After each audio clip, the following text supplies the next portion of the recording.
Hello friends, आप सभी को मेरा नमस्कार और दोस्तों, स्वागत है आपका अपने यूट्यूब चैनल पर। आज की इस वीडियो में मैं आपके सामने डिस्कस करूंगा कि आप अपने न्यू फैमिली मेंबर का सीजीएचएस कार्ड कैसे अप्लाई करें। जैसे आप 2025 में देख रहे होंगे, सीजीएचएस में बहुत सारे चेंजेस हुए हैं।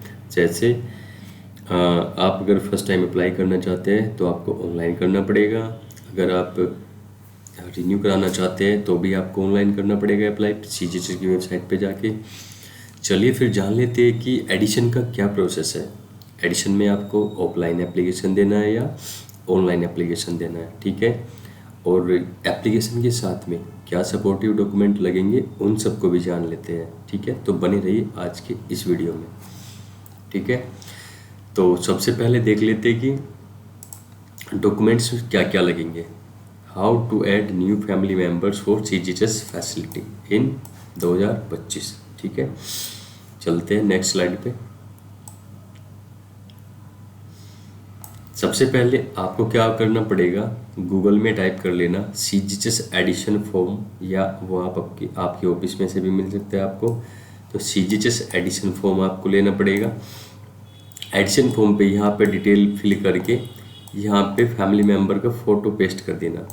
अगर फैमिली मेंबर एक से ज़्यादा है तो फोटोज़ को आप यहाँ पे भी या इस पेज पे जहाँ भी आपको स्पेस दिखे वहाँ पे भी पेस्ट कर सकते हैं। और उनके नाम की एंट्रीज यहाँ पे, सीरियल नंबर यहाँ पे, नेम की एंट्री एंड रिलेशन, ये सब मतलब मेंशन करके ये आपका फॉर्म फिल हो जाएगा। इस फॉर्म पे आपका एडमिन ऑफिस उसको साइंड एंड स्टैंप लगाएगा, आपका एडमिन ऑफिस, ठीक है। चलिए उसके बाद देखते हैं कि आईडी प्रूफ में क्या क्या लगेगा।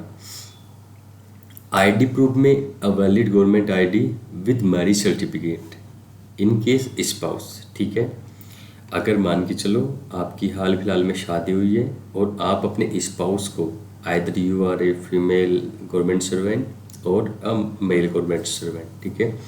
अगर आप अपने स्पाउस को ऐड कराना चाहते हैं और मैरिज सर्टिफिकेट आपको अटैच करना पड़ेगा। आपके पास मैरिज सर्टिफिकेट नहीं है तो क्या करें, क्योंकि ऐसा नहीं है कि मैरिज शादी होती एकदम से सर्टिफिकेट इशू हो जाता है, ठीक है। उस केस में आपको सर्विस बुक का जो फॉर्म 3 होता है, किसी जगह किसी सर्विस बुक में वो फैमिली डिटेल फॉर्म के नाम से रहता है। केवीएस या अदर डिपार्टमेंट में देखें तो फैमिली हिस्ट्री के नाम से वो फॉर्म रहता है आपका। तो आपको उस फॉर्म की फ़ोटोकॉपी, अटेस्टेड फ़ोटोकॉपी इसके साथ लगानी पड़ेगी, ठीक है।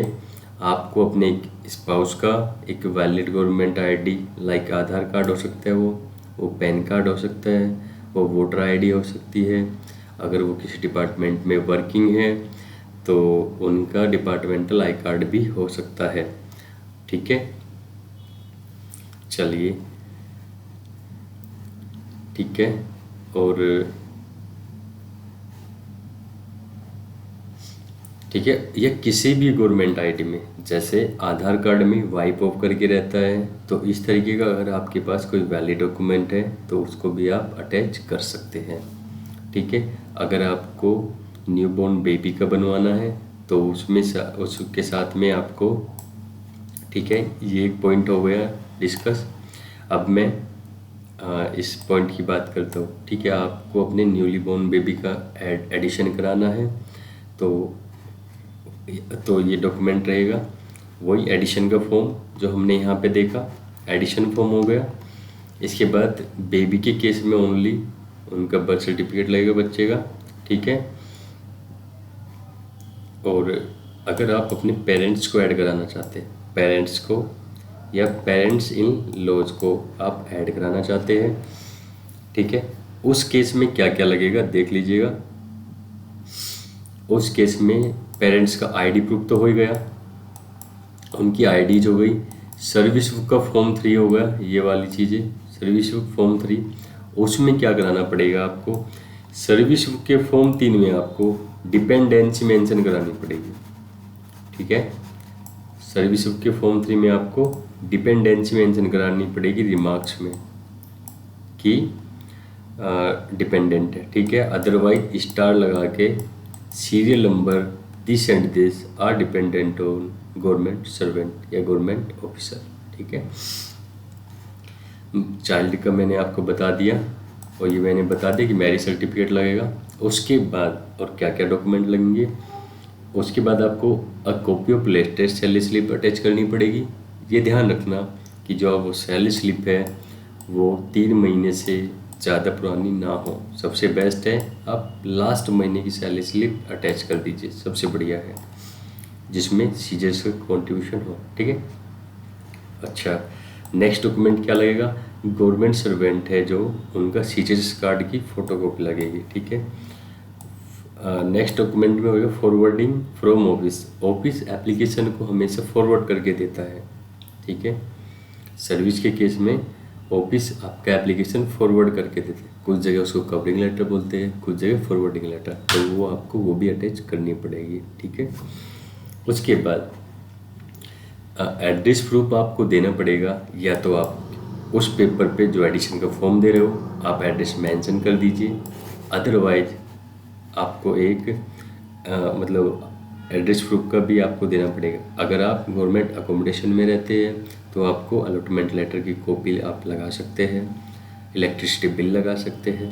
ठीक है, अगर आपके पास वो भी नहीं है तो एड्रेस प्रूफ में आप आधार कार्ड या जिस भी डॉक्यूमेंट में एड्रेस प्रूफ हो वो लगा सकते हैं। नहीं तो आपका ऑफिस भी आपके एड्रेस को वेरीफाई करके देता है, जो साइन एंड स्टैम्प वाला होता है उस परफॉर्मे को भी आप वहाँ पे दे सकते हैं। अदरवाइज वहाँ पे मेंशन कर दीजिए, क्योंकि जो न्यू मॉड्यूल है उसमें न्यू मतलब नेसेसरी है चीज़ें। You have to submit address proof also. Okay, चलिए, बस ये डॉक्यूमेंट्स आपके रहेंगे। ठीक है, ये डॉक्यूमेंट्स आप जब तैयार कर लेंगे तो इन सबको तैयार करके आपको अपने सिटी के CGHS ऑफिस में सबमिट करना है। ठीक है, CGHS ऑफिस में आपको सबमिट करना है, तो उस पर काम हो जाएगा। और आपको जैसे ही ये अप्रूव हो जाएगी एप्लीकेशन, देन आपको एक मैसेज आ जाएगा। आप अपने जो भी आपने एडिशन का फॉर्म जिसका दिया था उसका कार्ड डाउनलोड कर सकते हैं। ठीक है, ज़्यादा से ज़्यादा अपडेट के लिए आप चैनल को सब्सक्राइब कर सकते हैं। Okay, thanks for watching this video. इसके बाद भी अगर आपका कोई डाउट हो, कोई क्वेरी हो, तो please always feel free comment करने के लिए। आप बिल्कुल स्वतंत्र हैं। ठीक है, कुछ भी आपका डाउट हो तो आप मुझसे पूछ लीजिएगा। ठीक है, थैंक यू।